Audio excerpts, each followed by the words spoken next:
ঈশ্বর हर एक व्यक्ति के সরষে দানার মতো ঈশ্বর বিশ্বাস দেয়। আমরা পড়ব বাইবেলের বাক্য থেকে লুক 17 অধ্যায় 6 পদ। প্রভু কহিলেন, একটি সরষা দানার মতো বিশ্বাস যদি তোমাদের থাকে তবে তুমি সমূলে উপড়িয়া গিয়া সমুদ্রে রোপিত হও। এই কথা সুকামেন গাছটিকে বলিলে এ তোমাদের কথা মানিবে। সকলে বলুক আমেন। এখানে লেখা আছে একটি সরষা দানার মতো যদি বিশ্বাস থাকে। লোকদের ধারণা কি যে প্রভু আমার জীবনে গ্রেট কার্য করবে, বহুত বড় কার্য করবে। একদম এটা রিয়েল। ঈশ্বর আপনার জীবনে বড় কাজ করার তাগত রাখে একদম। এরপরে हर एक व्यक्ति के ঈশ্বর সরষে দানার মতো বিশ্বাস দেয়।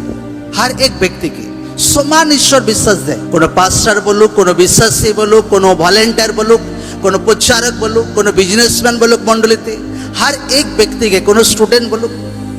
এরপর লোকদের কাজ কি, লোকদের ডিউটি কি? কোনো ব্যক্তি যে বুদ্ধিমান আছে আত্মাতে সে তার বিশ্বাসকে বাড়ায়। এরপর আপনার কাজ সেই বিশ্বাসকে বাড়ানো। কারণ বাইবেলে বাক্য বলছে মথি 13 অধ্যায় 31 পদে, তিনি আর এক দৃষ্টান্ত তাহাদের কাছে উপস্থিত করিলেন। কহিলেন, স্বর্গরাজ্য এমন একটি সরিষা দানার তুল্য, যাহা কোনো ব্যক্তি লইয়া আপন ক্ষেত্রে বপন করিল। সকল বীজের মধ্যে ওই বীজ অতি ক্ষুদ্র, কিন্তু বাড়িয়া উঠিলে পর তাহা শাক হইতে বড় হয় এবং এমন বৃক্ষ হইয়া ওঠে সে আকাশের পক্ষীগণ আসিয়া তাহার শাখায় বাস করে। সকলে বলুক আমেন।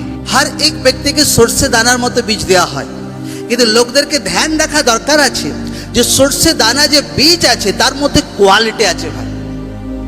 তাকে মাটির মধ্যে লোকরা ছড়াক, যখন তার সিজন আসে তো সেখান থেকে অঙ্কুর বের হয় আর গাছ বাড়তে শুরু করে। আর গাছ এইটুকু এইটুকু এইটুকু এইটুকু এতটা বড় হয়ে যায় সে গাছ, সরষে গাছ, যে ভাই একটা পাখি সেখানে এসে সে ডালে বসে থাকে।